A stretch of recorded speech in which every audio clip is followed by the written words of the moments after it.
अलीमा खानम का एक स्टेटमेंट आया नाज़रीन इमरान खान से रिलेटेड। ये स्टेटमेंट मैं आपके सामने रखता हूं। उन्होंने कहा जी कि आज इमरान खान ने 2-3 बड़े अहम पैगाम दिए हैं। पहले तो इमरान खान और बुशरा बीबी के बारे में बता दूं, क्योंकि इमरान खान की सेहत के बारे में काफ़ी अफवाहें होती हैं।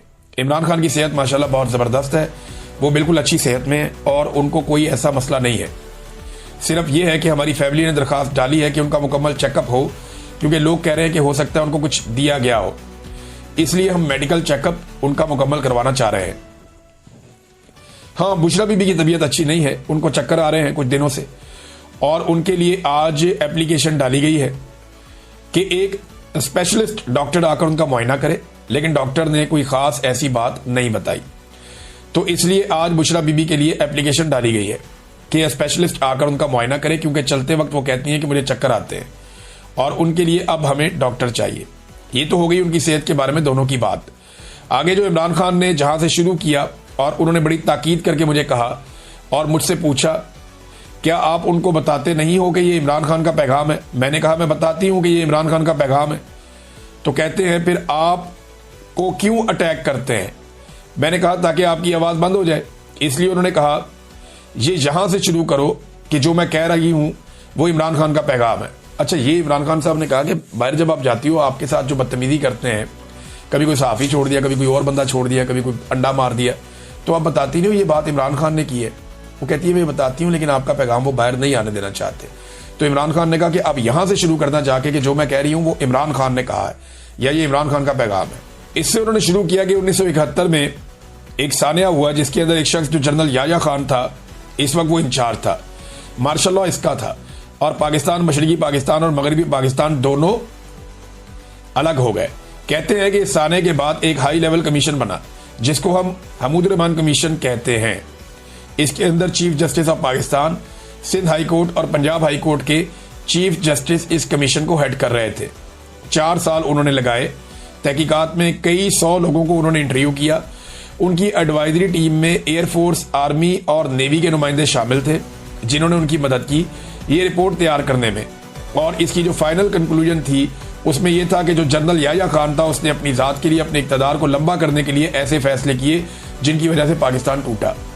सबसे आम फैसला यह था कि सबसे बड़ी जमात जो थी जिसके सरबराह मुजीबुर रहमान थे, अवामी लीग, उसको उन्होंने दबाया। मैंडेट को इन्होंने कबूल करने से इनकार किया, मुजीबुर रहमान को जेल में डाला और ये सोच करके मगरबी पाकिस्तान में अपने आप को ज्यादा नशिस्तें दिखाएंगे। और इसके बाद उन्होंने 24 मार्च 1971 को मुजीबुर रहमान के साथ मुज़ाकरात भी किए, लेकिन उसी रात फुल फ्लैज ऑपरेशन शुरू कर दिया जिसमें कहा जाता है कि कई लाखों लोगों की जानें गई और पाकिस्तान टूट गया। इमरान खान यही बताना चाहते थे कि देखिए, एक शख्स जैसे याया खान ने अपने इक़्तिदार की खातिर फैसले किए, आज पाकिस्तान में बिल्कुल वही हालात हैं। इमरान खान कहते हैं कि आप ये देखें कि 9 मई कैसे हुआ। 9 मई में ये कैसे मुमकिन है कि एक ही रात में 10,000 लोगों को शनाख्त करके गिरफ्तार कर लिया गया? बगैर तहकीक और बगैर सबूत के आपने 10,000 अफराद को कैसे पहचान लिया? उसका मतलब है कि ये सब पहले से एक मंसूबा था। जिन लोगों ने इमारतों की सीसीटीवी फुटेज हटाई वही असल किरदार है।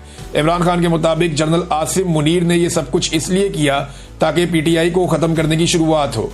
ये एक फॉल्स फ्लैग ऑपरेशन था। इसी बहाने हजारों कारकुनान को गिरफ्तार किया गया, पार्टी का झंडा दबाया गया और जो भी उम्मीदवार खड़ा होता उसे हरासा किया जाता। लेकिन इस सब के बावजूद 8 फरवरी को एक इनकलाब आया। बगैर इंतखाबी निशानात के भी अवाम ने जुल्म के निजाम के खिलाफ वोट डाला और पीटीआई को 2/3 अक्सरियत मिली।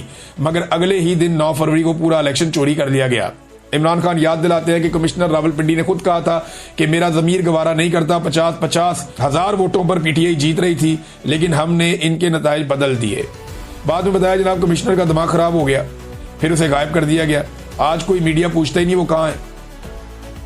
इसके बाद 9 मई के केसेस के नाम पर मजीद सजाएं देना शुरू हुई। अब पीटीआई की जीती हुई नशिस्तें भी एक एक करके छीनी जा रही हैं। मिसाल के तौर पर एजाज चौधरी को नाअहल करके इनकी सीट राणा सनाउल्लाह को दे दी गई। इसी तरह नाजायज, नाअहली और झूठे मुकदमात के जरिए नशिस्तों पर कब्जा किया जा रहा है। इमरान खान ने कहा कि आप इन लोगों की हुकूमत को जायज हैसियत ना दें। हालिया ज़िमनी इंतखाबात के बारे में उन्होंने कहा कि ये लोग पहले अवाम को नाजायज सजाएं देकर नशिस्तें छीनते हैं और फिर इन्हीं नशिस्तों पर दोबारा इंतखाबात करवाकर कब्जा कर लेते हैं, इसलिए इनको जायज तस्लीम ना किया जाए। आखिर में इमरान खान ने कौमी असम्बली के तमाम अरकान को खराज तहसीन पेश किया जिन्होंने अपनी कमेटियां छोड़ दी उन्होंने कहा कि अरकान असम्बली ने इस्तीफा दे दिया, अपनी मुराद वापस कर दी। अब इमरान खान ने आज जो नई हिदायत दी है उनके मुताबिक सेनेट की तमाम कमेटियों से भी इस्तीफा दिया जाए। जितने भी सेनेटर्स किसी कमेटी में बैठे हैं सब कमेटियों से अलग हो जाए। ये इनकी आज की हिदायत है। और साथ ही कहा कि कुछ दिनों बाद मैं अगला लायामल दूंगा। तीसरा नुकता, इमरान खान फिक्रमंद थे खैबर पख्तूनख्वा में जारी ऑपरेशन। उन्होंने कहा कि यह ऑपरेशन फौरन रोका जाए। बादी में जब ANP की हुकूमत में ऐसा ऑपरेशन हुआ था उसका नतीजा उल्टा निकला था। इस तरह के ऑपरेशन में पुलिस के एहलकार भी शहीद हो रहे हैं, दूसरी तरफ आम लोग भी मारे जा रहे हैं। इससे दहशतगर्दी मजीद बढ़ेगी, कम नहीं होगी। 2004 से पहले पाकिस्तान में ऐसी सूरत नहीं थी। दहशतगर्दी इस वक्त बढ़ती है जब आप अपने लोगों पर बमबारी करते हैं और बेगुनाह शहरियों को मारते हैं। फिर उन्होंने अफगानिस्तान का जिक्र किया, हमारा बरादर इस्लामी मुल्क है, अगर आप उन पर बमबारी करेंगे तो ये बिल्कुल गलत होगा। वो 3-3 नस्लों से यहाँ रह रहे हैं, आपने उनको बेइज्जती के साथ जबरदस्ती मुल्क से निकाला, ये अपने भाइयों की तौहीन है। इमरान खान ने रसूलुल्लाह सल्लल्लाहु अलैहि वसल्लम की हिजरत की मिसाल दी कि मदीना के लोगों ने अंसार बनकर महाजिरीन के घरों में जगह दी और आज आप अपने भाइयों को धक्के देकर निकाल रहे हैं। ये इमरान खान के लिए बहुत दुख की बात है। अफगान सफीर को वापस आने की इजाजत नहीं दी गई, ये भी ज्यादती है। इस पर इमरान खान नाराज थे। फिर इमरान खान ने ड्रोन हमलों की बात की कि ये पाकिस्तान और अफगानिस्तान में बिल्कुल खत्म होने चाहिए, सिर्फ मुज़ाकरात से अमन आ सकता है। इमरान खान ने कहा कि जनरल आसिम मुनीर सिर्फ एंटी तालिबान लॉबी को खुश करने के लिए ये सब कर रहे हैं। जहां जंग नहीं है वहां जंग बना रहे हैं ताकि हालात खराब हो जाए और उन्हें संभालना मुश्किल हो जाए।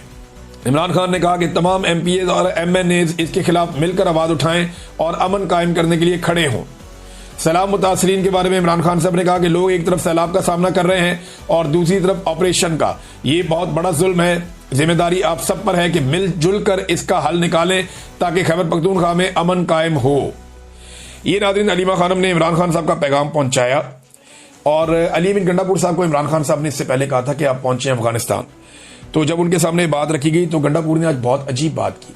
उन्होंने कहा जी मेरा तो पासपोर्ट ही ब्लॉक है।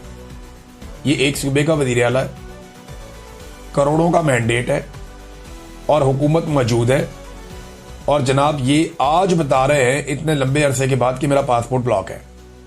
ये पासपोर्ट खुलवाने के लिए उन्होंने कोई इकदाम किए, किसी अदालत से रुजू किया। एक इतने बड़े आईनी ओहदे के ऊपर बैठे हुए शख्स का पासपोर्ट क्या ब्लॉक रह सकता है? अली अमीन गंडापुर हर थोड़े अरसे के बाद इस कौम को एक नया लतीफा सुना देते हैं।